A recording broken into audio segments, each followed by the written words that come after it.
My God, that is once again very, very disturbing to hear. That's almost a smoking gun in a way. Some evidence like that coming forth, I just can't help but once again be horrified. Why is it that I just don't understand why they're doing this? I mean, to have a giant skeleton, you think that we would be able to get so much knowledge from it, maybe even figure out cures for diseases or learn about our own origins. Are these hybrid beings?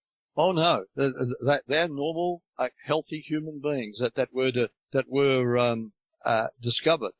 Nothing wrong with them at all, except they're big, they're giant. So, And of course, the evolution theory supposedly has proven that we started off small and we started off simple, and we've grown and we've become more complex and so on. So this is just opposite from what the evolution theory is trying to tell us. and sir, these weren't the Nephilim, sir? The Nephilim, I mean? No. These were No, just regular men.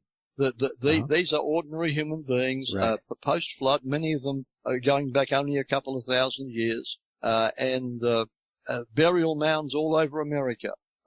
In fact, it may not be known that there are hundreds of thousands of burial mounds around over America.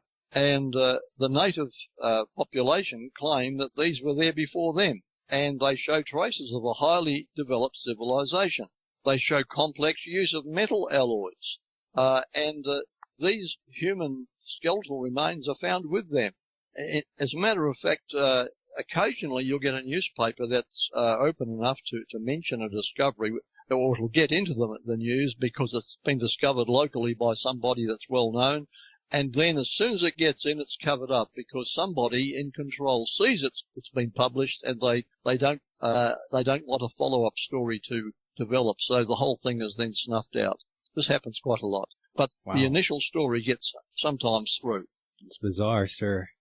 I was getting really into Zecharia Sitchin for a while, and in one of his books he mentions one of the major Mesoamerican cultures talking about an age of giants.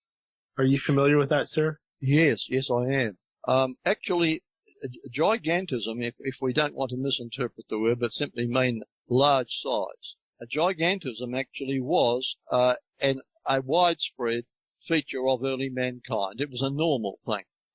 In fact, if we go into the fossil record, we'll find that not just humans, but animals and plants, trees and so on, trees as tall as 1,000 feet used to grow on our planet. And in fossilized form, many of them have been found. We have kangaroos as big as hippopotamus. We have sheep as big as horses, and so on. And this is not an anomaly that just you find in the fossil record rarely, occasionally here and there. It's common. And there are scientists who are willing to admit, despite the fact that it endangers their livelihood, they're willing to admit, honest ones, that this was a normal feature of mankind in the earlier days, gigantism. Do you think some of these men may or may not have been responsible for some of these megalithic structures around the world? As rumored has it, for some of these cultures, they believed that maybe some of these men might have helped build some of these structures. So do you believe in that opinion or theory? To some extent, yes, that could be possible.